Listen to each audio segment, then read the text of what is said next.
ಎಲ್ಲರಿಗೂ ನಮಸ್ಕಾರ. Welcome back to my channel. ಇವತ್ತು ನಾವು ಸೆಕೆಂಡ್ PUCಯ ಸೆಕೆಂಡ್ ಚಾಪ್ಟರ್ ಆದ 2 ಡಿಯರ್ ಚಾಪ್ಟರನ್ನು ನೋಡೋಣ. ಇದನ್ನು ಪ್ರಸಿದ್ಧ ರಷ್ಯನ್ ಲೇಖಕ ಲಿಯೋ ಟಾಲ್ಸ್ಟಾಯ್ ಅವರು ಬರೆದಿರ್ತಾರೆ. ಇದೊಂದು ಕುತೂಹಲಕಾರಿ ಮತ್ತು ತಮಾಷೆಯ ಕತೆ. ಈ ಕತೆ ಮೊನಾಕೋ ಹೇಳುವಂಥ ಒಂದು ಪುಟ್ಟ ರಾಜ್ಯದಲ್ಲಿ ನಡೆಯುತ್ತೆ. ಈ ರಾಜ್ಯ ಕೇವಲ 7,000ದಷ್ಟು ಪಾಪ್ಯುಲೇಷನ್ ಮತ್ತು 60 ಸೈನಿಕರನ್ನು ಹೊಂದಿದಂಥ ಒಂದು ಸಣ್ಣ ಸೈನ್ಯವನ್ನು ಹೊಂದಿರುತ್ತೆ. ಈ ರಾಜ್ಯವನ್ನು ನಡೆಸಲಿಕ್ಕೆ ಅಲ್ಲಿನ ರಾಜ ಏನು ಮಾಡಿರ್ತಾನೆ ಅಂತಂದರೆ, ಈ ತಂಬಾಕು, ವೈನ್ನಂತಹ ವಸ್ತುಗಳ ಮೇಲೆ ಟ್ಯಾಕ್ಸನ್ನು ವಿಧಿಸಿರ್ತಾನೆ.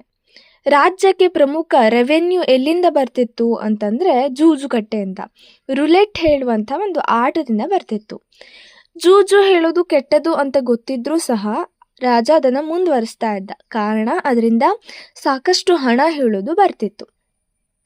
ಒಂದು ದಿನ ಮೊನಾಕೋ ರಾಜ್ಯದಲ್ಲಿ ಒಂದು ಅನಿರೀಕ್ಷಿತ ಘಟನೆ ಸಂಭವಿಸುತ್ತೆ. ಏನಾಗತ್ತೆ ಅಂತಂದರೆ, ಒಬ್ಬ ವ್ಯಕ್ತಿ ಕೊಲೆ ಮಾಡ್ತಾನೆ. ನ್ಯಾಯಾಧೀಶರು, ವಕೀಲರು ಎಲ್ಲ ಸೇರಿಕೊಂಡು ಆ ಪ್ರಕರಣದ ಬಗ್ಗೆ ಚರ್ಚಿಸಿ ಅಪರಾಧಿಗೆ ಮರಣದಂಡನೆ ಶಿಕ್ಷೆಯನ್ನು ವಿಧಿಸ್ತಾರೆ. ಅವನ ತಲೆಯನ್ನು ಕಡಿಲಿಕ್ಕೆ ಆದೇಶವನ್ನು ನೀಡ್ತಾರೆ. ಆದರೆ ರಾಜನಿಗೆ ಒಂದು ಕಷ್ಟ ಎದುರಾಗುತ್ತೆ. ಏನು ಅಂತಂದರೆ, ಆ ಮೊನಾಕೋ ಹೇಳೋ ಒಂದು ಪುಟ್ಟ ರಾಜ್ಯದಲ್ಲಿ ತಲೆ ಕಡಿಯುವ ಯಂತ್ರ ಅಂದರೆ ಗಿಲಿಟಿನ್ ಮಷಿನ್ ಏನಿರುತ್ತಲ್ವ, ಅದು ಇರೋದಿಲ್ಲ. ಆಗ ಆ ಕೆಲಸ ಮಾಡಲಿಕ್ಕೂ ಕೂಡ ಯಾರೂ ಕೂಡ ಮುಂದೆ ಬರ್ತಾ ಇರಲಿಲ್ಲ, ಮತ್ತು ತರಬೇತಿ ಪಡೆದವರು ಯಾರೂ ಇರಲಿಲ್ಲ. ಈ ಸಮಸ್ಯೆನ ಬಗೆಹರಿಸಲಿಕ್ಕೆ ಅಂಥೇಳಿ ಮಂತ್ರಿಗಳೇನು ಮಾಡ್ತಾರೆ ಅಂತಂದರೆ, ಫ್ರೆಂಚ್ ಸರ್ಕಾರಕ್ಕೆ ಒಂದು ಪತ್ರವನ್ನು ಬರೀತಾರೆ. ಅದರಲ್ಲಿ ಯಂತ್ರ ಮತ್ತು ಒಬ್ಬ ತಜ್ಞನನ್ನು ಕಳಿಸ್ಲಿಕ್ಕೆ ಕೇಳ್ತಾರೆ.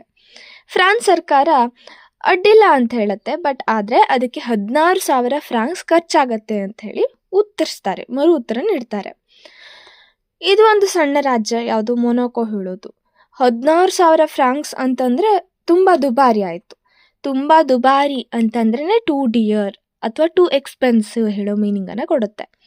ಹಾಗಾಗಿ ರಾಜ ಏನು ಮಾಡ್ತಾನೆ, ಬೇಡ ಇಟಲಿಯವ್ರ ಹತ್ರ ಕೇಳೋಣ ಅಂಥೇಳಿ ಇಟಲಿಯವ್ರ ಹತ್ರ ಕೇಳಕ್ಕೆ ಹೋಗ್ತಾನೆ. ಇಟಲಿ 12,000 ಫ್ರಾಂಕ್ಸ್ ಖರ್ಚಾಗತ್ತೆ ಅಂಥೇಳಿ ಹೇಳ್ತಾರೆ. ಇದು ಕೂಡ ದುಬಾರಿನೇ ಆಗತ್ತೆ ರಾಜನಿಗೆ. ಹಾಗಾಗಿ ಇಲ್ಲ, ಬೇಡ, ನಮ್ಮ ಸೈನಿಕರನ್ನೇ ಕೇಳಿ ನೋಡೋಣ ಅಂತ ಹೇಳಿ ಕೇಳಲಿಕ್ಕೆ ಹೋಗ್ತಾನೆ. ಆಗ ಸೈನಿಕರು ಹೇಳ್ತಾರೆ, ನಮಗೆ ಇಂಥ ಕೆಲಸದ ಬಗ್ಗೆ ತರಬೇತಿ ನೀಡಿಲ್ಲ ಅಂಥೇಳಿ ನಿರಾಕರಣೆ ಮಾಡಿಬಿಡ್ತಾರೆ.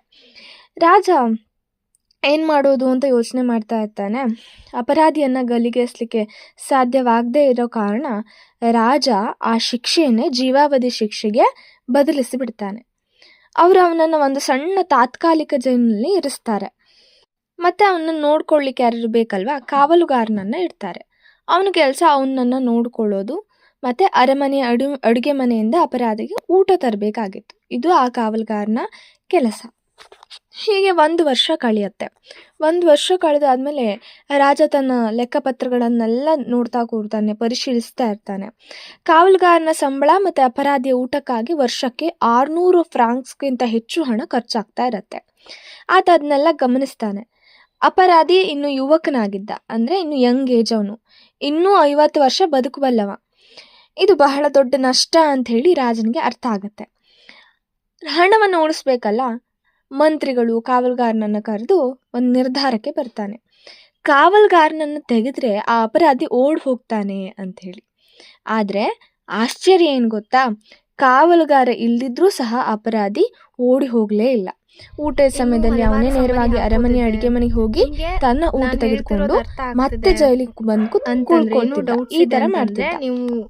ಆಗ ಮಂತ್ರಿಗಳಿಗೆ ಇವನೇನಪ್ಪ ಹೋಗ್ತಾನೆ ಇಲ್ಲ ಅಂತ ಹೇಳಿ ಅನುಮಾನ ಬಂದು ಹೋಗಿ ಕೇಳ್ತಾರೆ, ನೀನ್ ಯಾಕೆ ಓಡೋಗ್ತಿಲ್ಲ? ಮಂತ್ರಿ ಕೇಳೋದು, ನೀನ್ ಯಾಕೆ ಓಡೋಗ್ತಾ ಇಲ್ಲ ಅಂತ ಕೇಳಿದಾಗ ಅಪರಾಧಿ ಒಂದು ತಮಾಷೆ ಉತ್ತರವನ್ನ ಕೊಡ್ತಾನೆ. ಏನು ಅಂತಂದ್ರೆ, ನನ್ನನ್ನು ಜೈಲಿಗೆ ಹಾಕಿ ನೀವು ನನ್ನ ಮರ್ಯಾದೆ ತೆಗ್ದಿದ್ದೀರಿ, ಈಗ ಯಾರು ನನ್ನ ಕೆಲಸ ಕೊಡೋದಿಲ್ಲ, ಅಲ್ಲದೆ ನೀವು ನನ್ನ ತಲೆ ಕಡಿಬೇಕಾಗಿತ್ತು, ಆದ್ರೆ ಅದನ್ನೂ ಮಾಡಲಿಲ್ಲ ಅಂಥೇಳಿ ದೂರನ್ನು ಹೇಳಿ ನಾನು ಜೈಲು ಬಿಟ್ಟು ಹೋಗೋದಿಲ್ಲ ಅಂಥೇಳಿ ಹಠ ಹಿಡಿದು ಕೂತು ಬಿಡ್ತಾನೆ. ಕೊನೆಗೆ ರಾಜ, ಮಂತ್ರಿ ಎಲ್ಲ ಸೇರಿಕೊಂಡು ಅಪರಾಧಿ ಬಳಿ ಜೈಲು ಬಿಟ್ಟು ಹೋಗುವಂತೆ ಬೇಡ್ಕೊಳ್ತಾರೆ. ಅವನು ಮೊನಾಕೋ ರಾಜ್ಯವನ್ನು ಬಿಟ್ಟು ಹೋದರೆ ಅವನ ಜೀವನ ಪರ್ಯಂತ ಪ್ರತಿ ವರ್ಷ 600 ಫ್ರಾಂಕ್ಸ್ ಪಿಂಚಣಿ ಅಂತಂದರೆ ಪೆನ್ಷನ್ ನೀಡ್ತೀವಿ ಅಂಥೇಳಿ ರಾಜ ಒಪ್ಪಂದವನ್ನು ಮಾಡ್ಕೊಳ್ತಾನೆ. ಅಪರಾಧಿ ಕೂಡ ಇದಕ್ಕೆ ಒಪ್ಕೊಳ್ತಾನೆ. ಆತ ಹಣದ 1/3 ಭಾಗವನ್ನು ಅಂದರೆ 1/3 ಆಫ್ ದಿ ಮನಿಯನ್ನು ಮುಂಗಡವಾಗಿ ಅಡ್ವಾನ್ಸ್ ಆಗಿ ಪಡೆದುಕೊಂಡು ಗಡಿ ದಾಟಿ ಹೋಗ್ತಾನೆ. ಗಡಿ ದಾಟಿ ಹೋಗಿ ಸ್ವಲ್ಪ ಜಮೀನೆಲ್ಲ ಖರೀದಿ ಮಾಡಿಕೊಂಡು ವ್ಯವಸಾಯವನ್ನು ಅಗ್ರಿಕಲ್ಚರ್ ಫೀಲ್ಡಲ್ಲಿ ಅವನು ಮುಂದುವರಿತಾನೆ. ಅವನು ನೆಮ್ಮದಿಯಿಂದ ಬದುಕ್ತಾ ಇರ್ತಾನೆ. ಮತ್ತು ಕೆಲವೊಮ್ಮೆ ಮೊನಾಕೋದಲ್ಲಿರುವಂತಹ ಜೂಜುಕಟ್ಟೆಗೆ ಹೋಗಿ ರೂಲೆಟ್ ಹೇಳುವಂಥ ಒಂದು ಆಟ ಅಂತ ಹೇಳಿದೆ ಅಲ್ವಾ, ಅದನ್ನು 2-3 ಫ್ರ್ಯಾಂಕ್ಸ್ ಇಟ್ಟು ಆಟವಾಡಿ ಬರ್ತಿದ್ದ ಅಂಥೇಳಿ ನೋಡ್ಬೋದು ನಾವು.